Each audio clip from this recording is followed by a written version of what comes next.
BEd online classes में आपका स्वागत है। जैसा मैं आपको बीएड फर्स्ट ईयर का 4th paper curriculum development and school पढ़ा रहा था, इस पेपर की आवश्यकता, इसकी विशेषता, इसकी प्रकृति के बारे में चर्चाएं हो चुकी थी।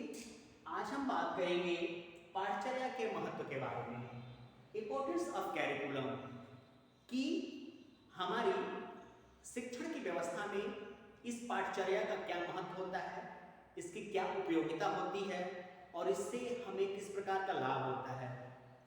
आज हम बात करेंगे पाठचर्या की, इंपॉर्टेंस ऑफ करिकुलम, पाठचर्या का महत्व, कि पाठचर्या है क्या।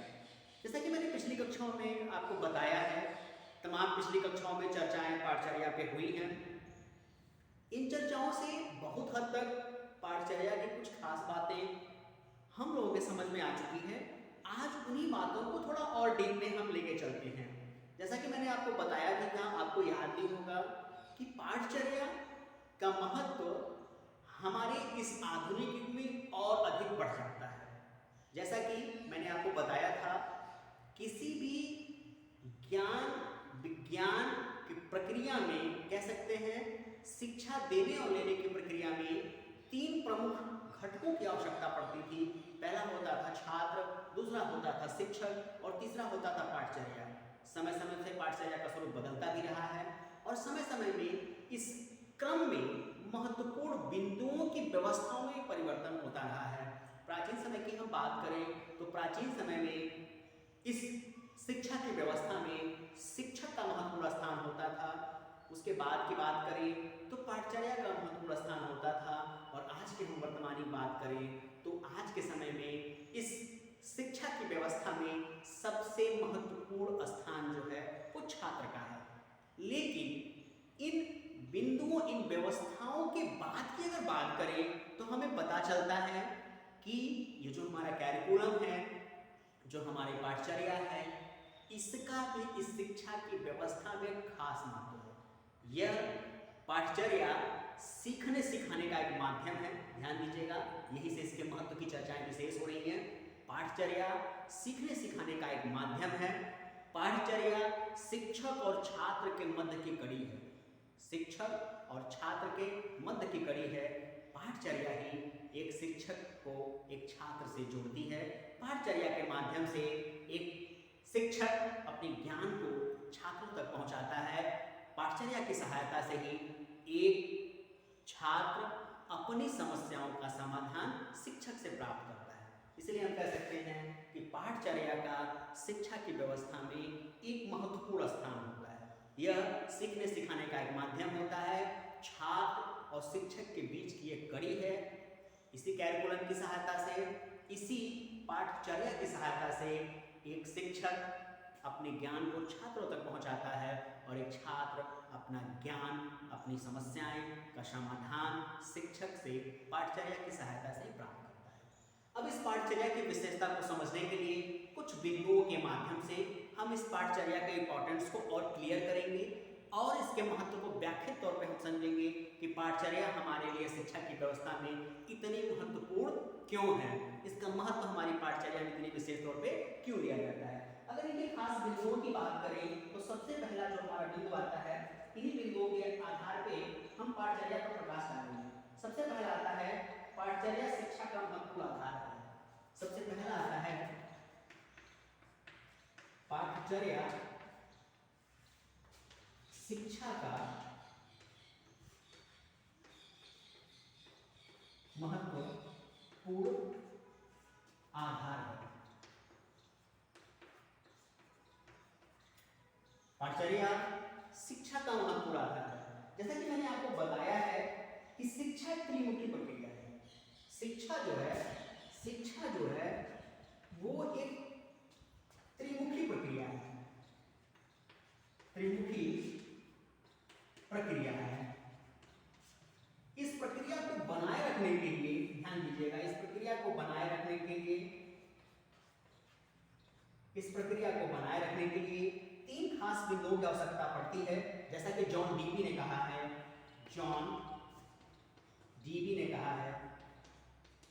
कि शिक्षा, ध्यान दीजिएगा, कि शिक्षा एक त्रिविध प्रक्रिया है। इस शिक्षा की व्यवस्था को बनाए रखने के लिए 3 महत्वपूर्ण बिंदुओं की आवश्यकता पड़ती है, जिसमें सबसे पहला होता है छात्र, दूसरा होता है शिक्षक और तीसरी होती है पाठचर्या। इन तीनों के इर्द गिर्द ही पूरी जो व्यवस्था घूमती रहती है, उस पूरी व्यवस्था को हम शिक्षा कहते हैं। इसलिए कहा गया है कि शिक्षा एक प्रौद्योगिक प्रक्रिया है, त्रिमुखी प्रक्रिया है। प्रोफेसर जॉन डीवी ऐसा मानते थे। सही भी है कहीं ना कहीं, क्योंकि छात्र, शिक्षक और पाठचर्या इन तीनों का अपना बहुत बड़ा महत्व है। अगर छात्र है तभी शिक्षक उसे सिखाता है, और शिक्षक है तभी छात्र सीखता है, और इन दोनों को आपस में जोड़ता है वो होती है हमारी पाठचर्या, क्योंकि ये दोनों आपस में जुड़ते हैं इसी पाठचर्या की सहायता से। इसलिए हम कह सकते हैं कि पाठचर्या शिक्षा का महत्वपूर्ण आधार है। शायद ये पाठचर्या न हो तो शिक्षक और छात्र आपस में नहीं जुड़ सकते हैं, आपस में अपनी बात नहीं कर सकते हैं, अपने ज्ञान विज्ञान को प्रस्तुत नहीं कर सकते हैं। इसको एक और तरीके समझ सकते हैं हम लोग। ध्यान दीजिएगा कि शिक्षक और छात्र के मध्य की जो जोड़ने का काम करता है वो होती है हमारी पाठचर्या। शायद ये दोनों न रहे तो एक शिक्षक छात्र से नहीं जुड़ पाएगा और एक छात्र शिक्षक से नहीं जुड़ पाएगा। तो इन दोनों के बीच में जोड़ने की जो कड़ी है, ये जो कड़ी है वो कड़ी हमारी होती है पाठचर्या। इसलिए कहा गया है कि शिक्षा का जो महत्वपूर्ण आधार है वो हमारी पाठचर्या है। पाठचर्या के अभाव में शिक्षा को पूर्ण नहीं किया जा सकता है, शिक्षा को पूर्ण नहीं किया जा सकता है, और ना ही शिक्षार्थी कुछ ज्ञान प्राप्त कर सकता है। इसकी विशेषता को व्यक्त करने के लिए ब्रिक्स महोदय ने कहा है कि शिक्षा में आधारभूत समस्या पाठचर्या है। ब्रिक्स महोदय ने कहा है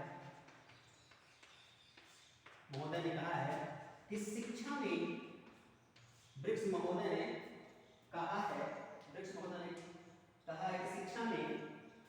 शिक्षा में आधारभूत समस्या पाठचर्या की है। ब्रिक्स महोदय ने कहा है कि शिक्षा के में आधारभूत जो समस्या है, मतलब शिक्षा की जो समस्याएं हैं जिनको एक शिक्षक छात्रों की समझ प्रस्तुत करता है और एक छात्र जिन समस्याओं को लेकर शिक्षक से जुड़ता है, इन तमाम समस्याओं की जो चर्चाएं हैं वो पाठचर्या में ही शामिल होती हैं। इस कथन से इस बात को संकेत मिलता है कि सफलता पाठचर्या पर निर्भर करती है। चूंकि पाठचर्या जीवन पर्यंत चलती रहती है, इसलिए आवश्यक है कि उस जीवन पर्यंत चलने वाली समस्याओं के समाधान हेतु एक बेहतर और प्रभावी पाठचर्या का निर्माण हो सके, और उस पाठचर्या की सहायता से छात्र अपनी तमाम समस्याओं का समाधान कर सके और ढूंढ सके। देखिए, दूसरा होता है पाठचर्या का सामाजिक दृष्टि से महत्व। दूसरा बिंदु हमारा होगा पाठचर्या का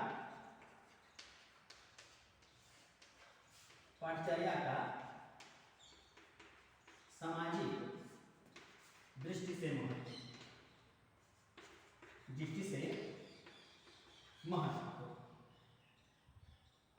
देखिए, दूसरा होता हमारी पाठचर्या का सामाजिक दृष्टि से महत्व। देखिए, पाठचर्या का सामाजिक दृष्टि से भी अपना महत्व होता है, क्योंकि पाठचर्या ही वह एक माध्यम होता है जिसकी सहायता से एक छात्र, जो आज तो छात्र है लेकिन कल वो भावी भविष्य के लिए तैयार करता है, आज एक छात्र के रूप में अपना जीवन जीता है, लेकिन आगे चल के समाज का एक बेहतर और प्रभावी प्राणी बनता है, एक व्यक्ति बनता है, एक बुद्धि विशेष प्रयोगी व्यक्ति बनता है। उसे समाज में जितनी समस्याओं का सामना करना पड़ता है, जीवन में जैसे जीवोपार्जन करना पड़ता है, जीवन में कैसे सामंजस्य करना पड़ता है, समाज की व्यवस्था में कैसे उसको शामिल होना पड़ता है, समाज की संस्कृति, परंपरा, विचार, भावनाएं कैसे कैसे उसको परेशान करती हैं, कैसे कैसे उनका समाधान करना है, इन तमाम छोटे छोटे तथ्यों की जानकारी विशेष तौर पर जो उसे प्राप्त होती है वो पाठचर्या से उसे प्राप्त होती है। पाठचर्या की सहायता से ही वह सामाजिक बिंदुओं के तत्व को, उसके महत्व को समझता है, और पाठचर्या की सहायता से ही वो समाज में घटित हो रहे तमाम सूचनाओं, घटनाओं को संदर्भित होता है। इसीलिए कहा जाता है कि पाठचर्या का सामाजिक दृष्टि से भी अपना महत्व है। पाठचर्या हमें सैद्धांतिक तौर पर तो प्रस्तुत और प्रदान की जाती है, लेकिन वो भावी भविष्य के लिए हमें प्रेरित और सीख प्रस्तुत करने दे देती है। साथ ही साथ कुछ खास चीजें वो हमें बताती है, जैसे छोटा परिवार, स्वस्थ परिवार, सामाजिक जीवन कैसा होना चाहिए, आर्थिक जीवन कैसा होना चाहिए, स्वास्थ्य जीवन कैसा होना चाहिए, हमें समाज में किन किन चीज़ों की आवश्यकता पड़ती है, हमारा समाज कैसा होना चाहिए, हमें कब किस प्रकार के कार्य करने चाहिए, कैसे हमारी आवश्यकताएं हैं, कैसे हमारी विशेषताएं हैं, ये तमाम तथ्यों की जो जानकारी होती है वो पाठचर्या के माध्यम से ही हो सकती है। अब तीसरा तथ्य हम लेंगे पाठचर्या का मनोवैज्ञानिक दृष्टि से महत्व। पाठचर्या का मनोवैज्ञानिक दृष्टि से महत्व। पाठचर्या का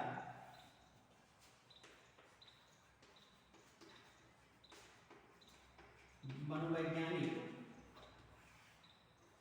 दृष्टि से महत्व। देखिए, पाठचर्या के मनोवैज्ञानिक दृष्टि से हमारा तात्पर्य है कि पाठचर्या निर्माण में कुछ मनोवैज्ञानिक सिद्धांतों को रखा जाता है। इसके रखने का खास प्रयोजन होता है, क्योंकि जब किसी बालक के लिए हम पाठचर्या बनाते हैं तो उस बालक की आवश्यकता, विशेषता और उसके तमाम गुण ज्ञान, उसकी आर्थिक स्थिति, उसकी मानसिक स्थिति, उसकी शारीरिक स्थिति, उसकी आवश्यक स्थिति को समझ के ही उसके हिसाब से हम पाठचर्या का निर्माण करते हैं। वो पाठचर्या उसके लिए बेहतर और प्रभावी होती है। इसलिए हम कह सकते हैं कि पाठचर्या का मनोवैज्ञानिक दृष्टि से बड़ा महत्व होता है, क्योंकि ये पाठचर्या बच्चों के बीच में ले जाई जाती होती है। इसी पाठचर्या में अगर मनोवैज्ञानिक दृष्टि को हम शामिल कर लेते हैं, मनोवैज्ञानिक तरीके से पाठचर्या को प्रस्तुत करते हैं, तो ये छात्रों के अंदर, बच्चों के अंदर आत्मविश्वास पैदा करती है और यह आत्मविश्वास उनको अच्छे से अच्छा कार्य करने के लिए प्रेरित करता है, उत्साहित करता है।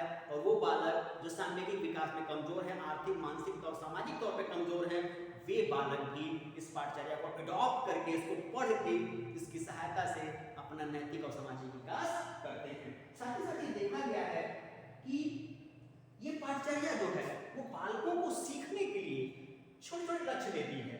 एक बार इस बालक को बड़ा सा कार्य दे देते हैं तो वो शायद नहीं कर पाता है, लेकिन पाठचर्या का आधार मनोवैज्ञानिक जब होता है तो तमाम छोटे छोटे बिंदु उनको दिए जाते हैं।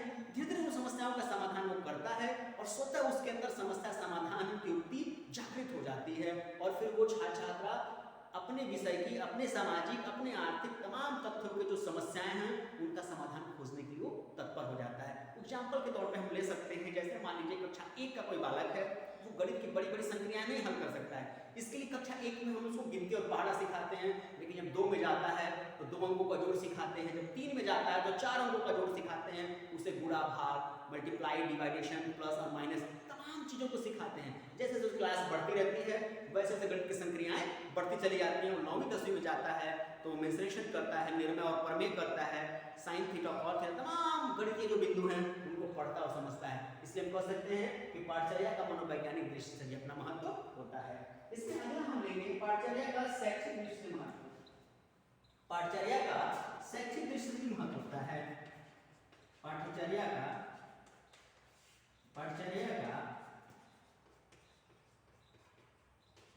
शैक्षिक दृष्टि से महत्व। देखिए, पाठचर्या का शैक्षिक दृष्टि से अपना बड़ा महत्व होता है, क्योंकि ये पाठचर्या ऐसी होती है जो छात्रों के बीच में तमाम शैक्षिक समस्याओं के समाधान हेतु प्रस्तुत की जाती है। इस पाठचर्या में छात्र की आवश्यकता संबंधी तमाम छोटे छोटे बिंदु रखे जाते हैं। इन बिंदुओं के समाधान हेतु पाठचर्या तैयार की जाती है। तो हम कह सकते हैं पाठचर्या का अपना शिक्षा की प्रक्रिया में भी खास स्थान होता है। यह शिक्षा की प्रक्रिया का ठोस आधार होता है, क्योंकि इसकी व्यवस्था से किस कक्षा में कितने पाठ पढ़ाए जाने हैं, कब इनकी परीक्षा लेनी है, किस प्रकार की परीक्षा होनी चाहिए, कैसे प्रश्न उसमें होने चाहिए, कितने प्रश्न पत्र होने चाहिए, इन प्रश्न पत्रों में प्रश्नों की संख्या कितनी होनी चाहिए, कितने वस्तुनिष्ठ प्रश्न होने चाहिए, ऑब्जेक्टिव टाइप क्वेश्चन होने चाहिए, कितने शॉर्ट टाइप क्वेश्चन आंसर होने चाहिए, क्वेश्चन होने चाहिए, कितने लॉन्ग टाइम मतलब कितने बहुविकल्पी होने चाहिए, कितने अति लघुत्तरी होने चाहिए, कितने लघुत्तरी होने चाहिए। इन तमाम प्रश्न पत्रों की जानकारी, कक्षाओं की जानकारी, उनके हिसाब से विषयों की जानकारी, तमाम तमाम तथ्यों की जानकारी होती है वो पाठचर्या के माध्यम से ही होती है। इसलिए हम कह सकते हैं कि पाठचर्या का अपना विशेष महत्व होता है। उस महत्व की स्पष्टता के लिए हम लोगों ने 4 बिंदुओं के आधार पे इस पाठचर्या की विशेषता को समझा है। सबसे पहला था पाठचर्या शिक्षा का महत्वपूर्ण आधार है, दूसरा था पाठचर्या का सामाजिक दृष्टि से महत्व, तीसरा था पाठचर्या का मनोवैज्ञानिक दृष्टि से महत्व और चौथा था पाठचर्या का शैक्षिक दृष्टि से महत्व। आज के लिए बस इतना ही। कुछ खास बिंदु इसमें छूट रहे हैं 2-3 पॉइंट, इनको अगली कक्षा में हम लोग चर्चा करेंगे।